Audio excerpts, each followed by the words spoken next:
കഴുകിയാലും നാറ്റം പോകുന്നില്ലെന്ന് പരിതപിക്കുന്ന ഒരു സാധനമാണ് മീൻ. മീനെ മീൻമണമേ എന്നതാണ് പുസ്തകത്തിന്റെ പേര്. ഒരുപക്ഷെ പുസ്തകം ഇറങ്ങിക്കഴിഞ്ഞപ്പോൾ എല്ലാവരും കൗതുകത്തോടെ ചോദിച്ചൊരു ചോദ്യം തന്നെയാണ്, ഇങ്ങനെ ഒരു പേര് എന്തുകൊണ്ടായിരിക്കാം, അല്ലെങ്കിൽ എന്തുകൊണ്ട് ഇങ്ങനെ ഒരു പേര് സ്വീകരിച്ചു എന്നത്. ഞാൻ അത് പറഞ്ഞില്ലെങ്കിൽ മറ്റാരും അതിനെക്കുറിച്ച് സംസാരിക്കില്ല എന്ന് എനിക്ക് ഉറപ്പുള്ള കാര്യങ്ങളെയാണ് ഞാൻ എൻ്റെ കവിതയിലേക്ക് കൊണ്ടുവരാൻ ബോധപൂർവം ശ്രമിക്കാറുള്ളത്. എനിക്ക് തോന്നുന്നു മലയാള സാഹിത്യത്തിന്റെ ചരിത്രത്തിൽ, മലയാള നോവൽ സാഹിത്യത്തിന്റെ ചരിത്രത്തിൽ ഒരു ശവം കിടപ്പുണ്ട്. അതിന്റെ ഏറ്റവും ഒടുവിലെ കണ്ണിയായിട്ടാണ് ക്യൂർ സാഹിത്യം എന്ന് പറയുന്ന രീതിയിലേക്ക് മലയാള സാഹിത്യത്തിൽ ഇതുവരെ കേൾക്കാത്ത വെള്ളിയാഴ്ച രാത്രി വെളിച്ചപ്പന്തുകളി എന്നത് നാട്ടിൻപുറത്തിലുണ്ടാവും ഒക്കെ നമ്മളെല്ലാം കേട്ടിട്ടുള്ള പോക്കുവരവ് എന്ന മിത്ത് എന്ന ആ ഒരു മിത്തിനെ എടുത്തുകൊണ്ട് എഴുതിയിട്ടുള്ള ഒരു കവിതയാണ്. അമൃതയുടെ കവിതകളിലേക്ക് വന്ന് അമൃത കേളകം എഴുത്തുകാരിയും ചിത്രകാരിയുമാണ്. അതുപോലെ തന്നെ അമൃത സ്വന്തമായിട്ട് ഒരു സ്റ്റാർട്ടപ്പ്, ഒരു ബിസിനസ്സും കൂടി തുടങ്ങിയ ആളാണ് എന്നുള്ളതാണ്. അപ്പോൾ വിവിധ മേഖലകളിൽ കൈവച്ചു എന്നുള്ളത് അമൃതയുടെ പ്രത്യേകതയാണ്.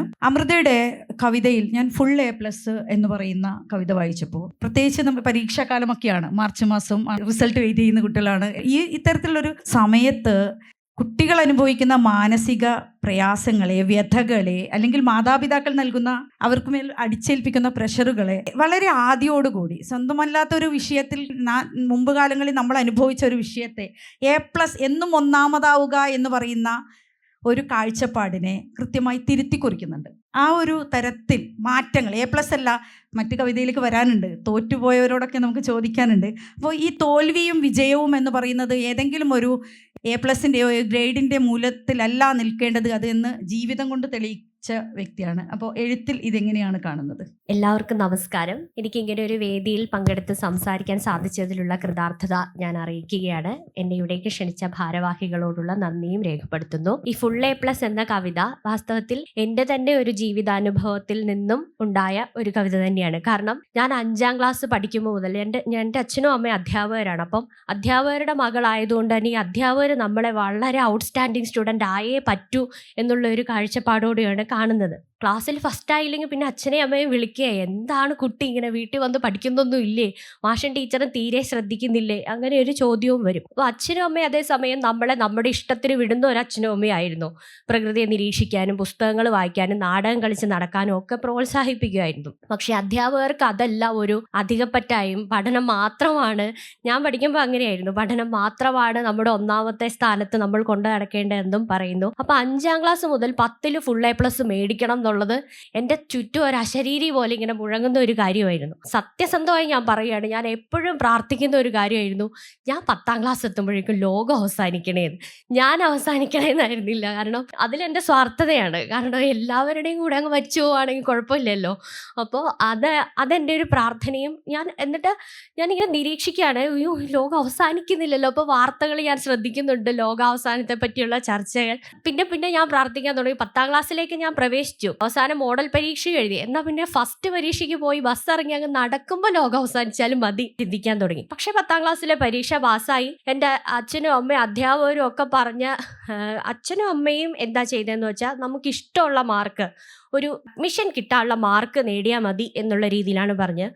പക്ഷെ അധ്യാപകർ പറഞ്ഞ ഇതൊന്നും ഞാൻ ശ്രദ്ധിച്ചില്ല. ഞാൻ 1 മാസത്തോളം സ്കൂളിലൊന്നും പോയിട്ടില്ലായിരുന്നു, ഈ സമ്മർദ്ദം കാരണം, ഈ സമ്മർദ്ദത്തെ അതിജീവിക്കാൻ വേണ്ടിയിട്ട് അവസാനത്തെ ഒരു കാലഘട്ടത്തിൽ. പക്ഷേ എനിക്ക് ഭാഗ്യവശാൽ ഫുൾ A+ കിട്ടി. അത് എൻ്റെ ഒരു ഇഷ്ടം കൊണ്ട് ഞാൻ പഠിച്ചതാണ്, അല്ലാതെ അധ്യാപകർ കമ്പൽ ചെയ്തുകൊണ്ട് പഠിച്ച് നേടിയതായിരുന്നില്ല. ആ ഒരു അനുഭവമാണ് വാസ്തവത്തിൽ ഫുൾ A+ എന്ന കവിത. എത്രമാത്രം സമ്മർദ്ദങ്ങൾ, നമ്മളിപ്പോൾ ഒരു LKG കുട്ടിയോട് സംസാരിക്കും, ആ LKG കുട്ടിക്ക് ആ LKG കുട്ടിയുടെ സമ്മർദ്ദങ്ങളുണ്ട്, അവർക്ക് അവരുടേതായ ജീവിത പ്രശ്നങ്ങളുണ്ട് അല്ലേ. നമ്മൾ വിചാരിക്കും, അയ്യോ 4 വയസ്സായ ഒരു കുട്ടിക്ക് ഇതിന് മാത്രം എന്താണ് പ്രശ്നം, അങ്ങനെ ചിന്തിക്കുമായിരിക്കും. പക്ഷെ അവരുടെ ലോകത്ത് അവരനുഭവിക്കുന്ന അവരുടേതായ വ്യക്തിത്വത്തിൻ്റെ പ്രശ്നങ്ങൾ, അവരുടെ സാമൂഹ്യമായിട്ടുള്ള പ്രശ്നങ്ങൾ, കുടുംബത്തിലുള്ള പ്രശ്നങ്ങൾ, അങ്ങനെ പല കാര്യങ്ങളും അവർ അഭിമുഖീകരിക്കുന്നുണ്ട്. അപ്പം അങ്ങനെ ഒന്നിനെയും നമ്മൾ നിസ്സാരവൽക്കരിക്കരുത്, എല്ലാത്തിനും അതിൻ്റേതായ ഒരു പ്രാധാന്യമുണ്ട് എന്നുള്ളൊരു കാഴ്ചപ്പാടിൽ നിന്നുകൊണ്ടാണ്, ആ ഒരു രീതിയിൽ കൂടി അതിനെ വായിക്കണം എന്നുള്ളൊരു അഭ്യർത്ഥനയോടു കൂടിയായിരുന്നു ഞാൻ ആ കവിത എഴുതിയത്.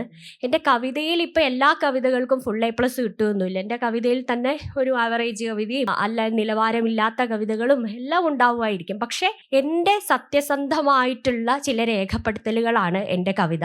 ഞാൻ കണ്ട പ്രകൃതി, ഞാൻ കേട്ടറിഞ്ഞിട്ടുള്ള ജീവിതാനുഭവങ്ങൾ, ജീവിത പരിസരങ്ങൾ, ഭാഗ്യവശാൽ ജീവിതത്തിൽ വലിയ ദുരിതങ്ങളും ദുഃഖങ്ങളും അനുഭവിച്ച അനുഭവിക്കാത്ത ഒരു വ്യക്തി കൂടിയാണ് ഞാൻ. അങ്ങനെ ഒരു സാമൂഹിക സാഹചര്യം ആയിരുന്നില്ല എനിക്കുണ്ടായിരുന്നത് ഇതുവരെയും. അപ്പോൾ എന്നാൽ ഞാൻ കേട്ട ഒരുപാട് സങ്കട കഥകൾ, ഒരുപാട് പ്രശ്നങ്ങളുടെ കഥകൾ, ഇതെല്ലാം വളരെ സൂക്ഷ്മമായി നിരീക്ഷിച്ച് അതിൻ്റെ ഏറ്റവും സത്യമായ മുഖത്തോടെ എൻ്റെ സൃഷ്ടികളിൽ, കവിതയിലായാലും ചിത്രത്തിലായാലും അതിനെ ആവിഷ്കരിക്കുവാൻ വേണ്ടിയിട്ട് ആത്മാർത്ഥമായി ഞാൻ ശ്രമിക്കാറുണ്ട് എന്നുള്ളതാണ് എനിക്ക് പറയാനുള്ളത്. ഒട്ടും അനുഭവങ്ങൾ കൊണ്ട് ചുരുങ്ങിയവരെല്ലാം ഇവിടെ ഇരിക്കുന്നതെന്ന് നമുക്ക് ആദ്യ ചോദ്യങ്ങളിൽ തന്നെ നമുക്ക് മനസ്സിലാക്കാൻ സാധിക്കും. ഞാൻ ആതിരയിലേക്ക് വരികയാണ്. ആതിരയുടെ വളരെ കവിത മീൻമണമേ എന്ന ഇതിൽ ഏറ്റവും കൂടുതൽ ആൾക്കാർ ചൊല്ലിക്കേട്ട കവിതയാണ് തോറ്റുപോയവർ ജീവിക്കുമ്പോൾ എന്നുള്ളത്. അതുപോലെ തന്നെ എനിക്ക് ഹൃദയം തൊട്ടൊരു കവിതയാണ് മരിച്ചുപോയവളുടെ മുറിയിലേക്ക് എന്ന് പറയുന്നത്.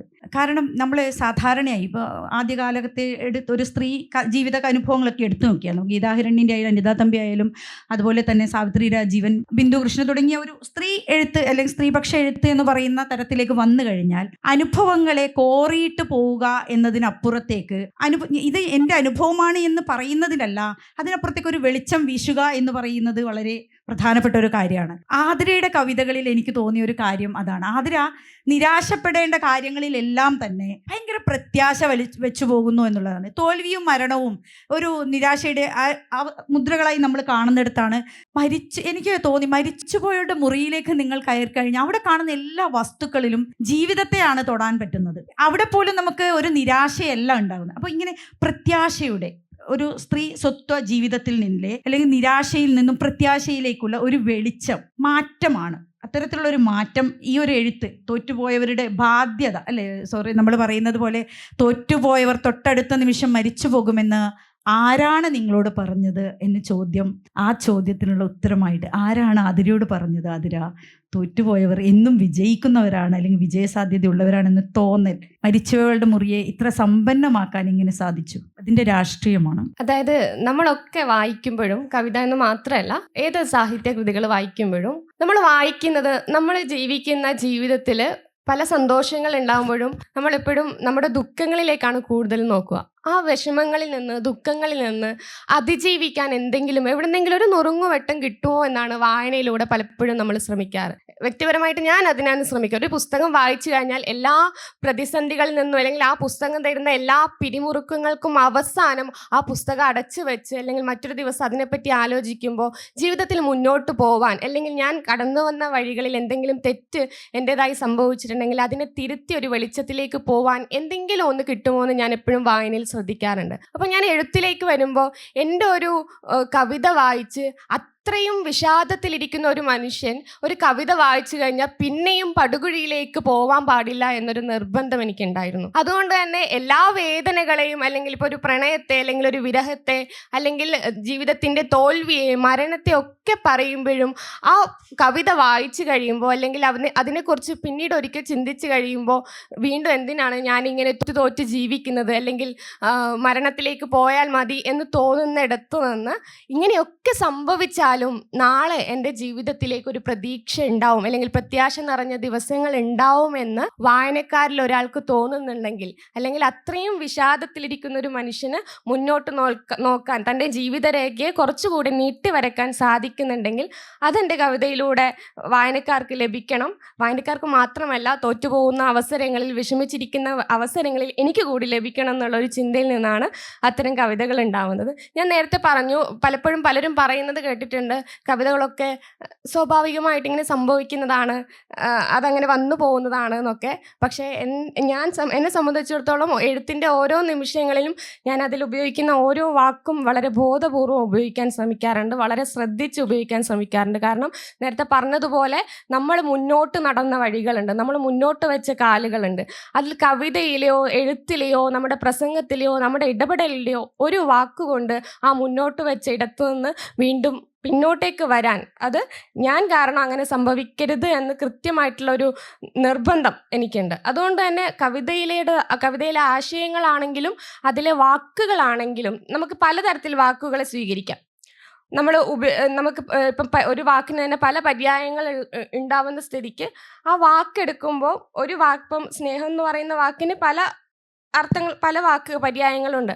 അപ്പോൾ ഓരോ കവിതയിലും ആ വാക്കിൻ്റെ പര്യായങ്ങളിൽ ഏതാണ് അതിന് കൂടുതൽ ഭംഗി നൽകുന്നത്, അല്ലെങ്കിൽ അതിന് കൂടുതൽ ഒരു ഉറച്ച ശബ്ദം നൽകുന്നതെന്ന് നോക്കി തിരഞ്ഞെടുക്കാൻ വേണ്ടി ശ്രമിക്കാറുണ്ട്. പിന്നെ ഈ തോറ്റുപോയവർ ജീവിക്കുമ്പോൾ എന്നുള്ള കവിത നേരത്തെ പറഞ്ഞതുപോലെ എല്ലാവരെയും തൊട്ട കവിതയാണെന്ന് എനിക്ക് തോന്നിയിട്ടുണ്ട്. എനിക്ക് വരുന്ന മെസ്സേജുകൾ, എനിക്ക് വരുന്ന ഫോൺ കോളുകൾ എന്നൊക്കെ പറയുന്നത് ഈ കവിതയിലാണ് കൂടുതൽ പേരുള്ളത്. പലപ്പോഴും അതിശയോക്തിയായിട്ട് എനിക്ക് പലപ്പോഴും തോന്നിയത്, ജീവിതം മതിയായി എന്ന് തോന്നിയപ്പോൾ കൃത്യസമയത്താണ് ഞാൻ ആ കവിത കേട്ടത്. ഇപ്പം ഇർഷാദൊക്കെ ആ കവിത ചൊല്ലുമ്പോൾ അത് കുറച്ചുകൂടെ മനോഹരമായിട്ട് എനിക്ക് തോന്നിയിട്ടുണ്ട്. അപ്പം ആ കവിത കേട്ടപ്പോൾ കുറച്ചുകൂടെ ജീവിക്കാൻ തോന്നി. അല്ലെങ്കിൽ എന്നെ പരിഹസിച്ച മനുഷ്യർക്ക് മുന്നിൽ എനിക്ക് ചിലത് ചെയ്ത് കാണിക്കാനുണ്ട് എന്നുള്ള തോന്നലുണ്ടായെന്ന് പല മനുഷ്യരും പറഞ്ഞിട്ടുണ്ട്. അപ്പം എല്ലാവരുടേതുമാണ് ഈ ലോകം.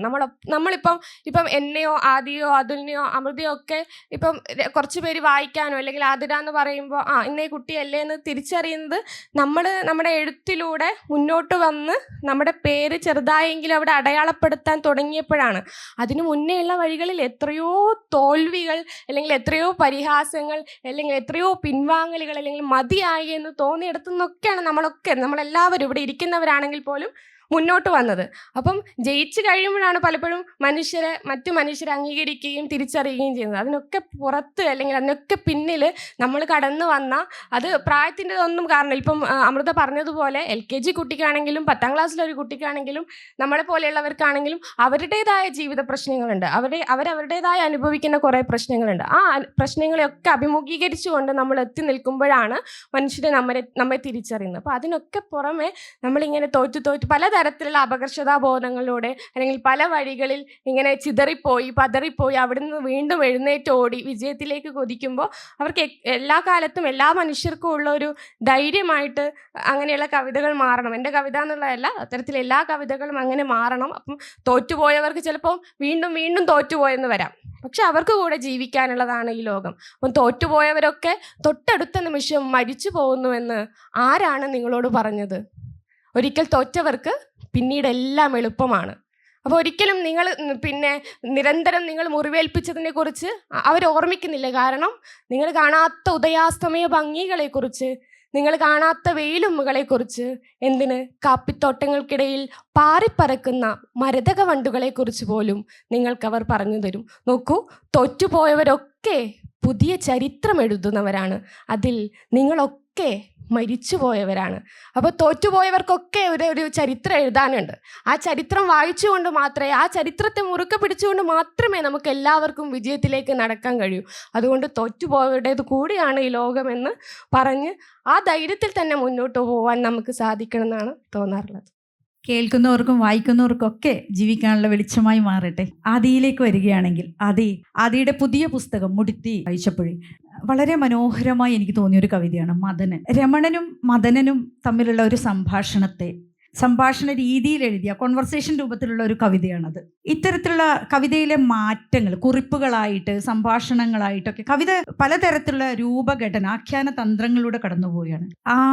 ആദി പറയുന്ന ഒരു കാര്യമുണ്ട്. ആദി പാവക്കുട്ടിയെ മോഹിച്ച, ആൺകുട്ടികളെ മോഹിച്ച, ആ നിശബ്ദതയെ ഭേദിച്ച ആദി ശരിക്കും ഭേദിച്ചത് ഒരു രാഷ്ട്രീയ അടിച്ചമർത്തലിനെ കൂടെ തന്നെയല്ലേ. മദനനും രമണനും എന്ന് പറയുന്ന, നമുക്കറിയാം കിഷോർ കുമാർ ഗേ പുരസ്കാരം നേടിയ വ്യക്തിയാണ് ആദി എന്നുള്ളത്. ഈ ഒരു ഗേ സംസ്കാരത്തെ, അല്ലെങ്കിൽ ആ ഒരു ജീവിതാവസ്ഥയെ മദനൻ രമണൻ എന്ന കവിതയിലേക്ക് കൊണ്ടുവരുമ്പോൾ സ്വജീവിതവുമായിട്ട് അതിന് എത്രമാത്രം താതാത്മ്യം പ്രാപിക്കാൻ കഴിഞ്ഞിട്ടുണ്ട്. മലയാളത്തിൽ ഗവേഷണം ചെയ്യുന്ന ഒരു വിദ്യാർത്ഥിയാണ്. അപ്പം മലയാള സാഹിത്യമായിട്ട് നിരന്തരം ബന്ധമുള്ള ഒരു വ്യക്തിയാണ്, ഭാഷയായിട്ടും. അപ്പം വായനയുടെ സന്ദർഭത്തിലും ഉടനീളം എനിക്ക് എന്നെ കാണാൻ ഒരു കണ്ണാടി ഉണ്ടായിരുന്നില്ല. എല്ലാ ക്യൂർ വ്യക്തികളും പറയുന്നൊരു കാര്യമാണ്, നമുക്ക് നമ്മളെ കാണാൻ ഒരു കണ്ണാടി വേണം. നമ്മൾ കാണുന്ന സിനിമകൾ, നമ്മൾ വായിക്കുന്ന നോവലുകൾ, കഥകൾ, കവിതകൾ ഇപ്പോഴും നമ്മളെയല്ല, നമുക്കൊട്ടും പരിചയമില്ലാത്തൊരു ലോകത്തെയാണ് എപ്പോഴും അവതരിപ്പിച്ചുകൊണ്ടിരിക്കുന്നതെങ്കിൽ നമുക്ക് വല്ലാത്തൊരു ഏലിയനേഷൻ തോന്നിക്കൊണ്ടിരിക്കും. ഇപ്പം എഴുതി തുടങ്ങുന്ന അതുകൊണ്ടാണ്, ഞാൻ ജീവിച്ച ജീവിതം ഭാഷയിൽ അടയാളപ്പെടുത്തേണ്ടതുണ്ട് എന്നൊരു തോന്നലിൻ്റെ പുറത്താണ് എഴുത്തിലേക്ക് വരുന്നത്. അപ്പോൾ പ്രധാനമായിട്ടും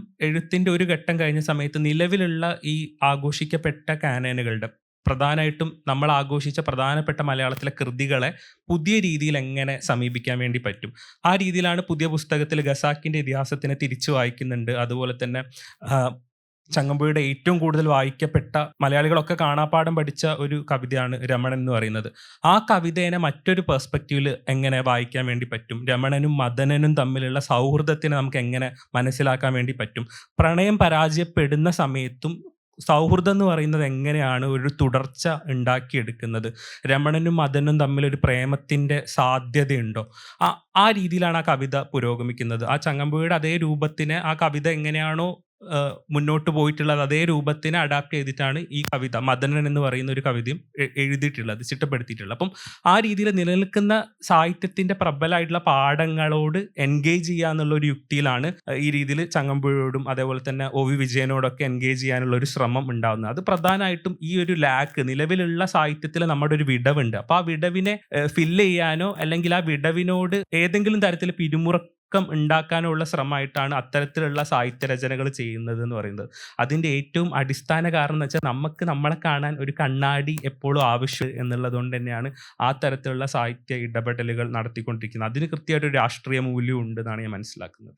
വളരെ കൃത്യമായ ഉത്തരമാണ്. കാരണം നമ്മൾ തന്നെയാണ് നമുക്ക് കണ്ണാടിയായി മാറേണ്ടത് എന്നുള്ള ഒരു രാഷ്ട്രീയം അതിൽ വന്നിട്ടുണ്ട്. മുന്നേ എഴുതിയ കവിതയിൽ നിന്ന് എന്തെങ്കിലും ഒരു വ്യത്യാസം വേണമെന്ന് നിർബന്ധമുള്ള ഒരാളാണ് ഞാൻ. ഈ പുതിയ കാലത്തെ സ്റ്റാറ്റസ് കവിതകളെയും സ്റ്റാറ്റസിലൂടെ വരുന്ന അത്തരത്തിലുള്ള പാരലലായിട്ട് പോകുന്ന ഒരു കവിതാ സംസ്കാരത്തെയും നമ്മൾ നോക്കി കാണേണ്ടതുണ്ട്. കണ്ണാടി എന്ന് പറയുന്നത് പ്രതിഫലിപ്പിക്കുക മാത്രമല്ല ഉദ്ബോധിപ്പിക്കുകയും ചെയ്യുന്നു എന്നതാണ്. അത് കവിതയെ കുറച്ചുകൂടി ജനകീയമാക്കുവാനുള്ള ഒരു ഉപാധിയായി ഞങ്ങൾ എല്ലാവരും ബോധപൂർവം ചെയ്യുന്ന ഒരു ടെക്നിക്കാണെന്നാണ് എൻ്റെ ഒരു എഴുത്തിൽ നിന്നുകൊണ്ട് എനിക്ക് പറയാൻ പറ്റുക.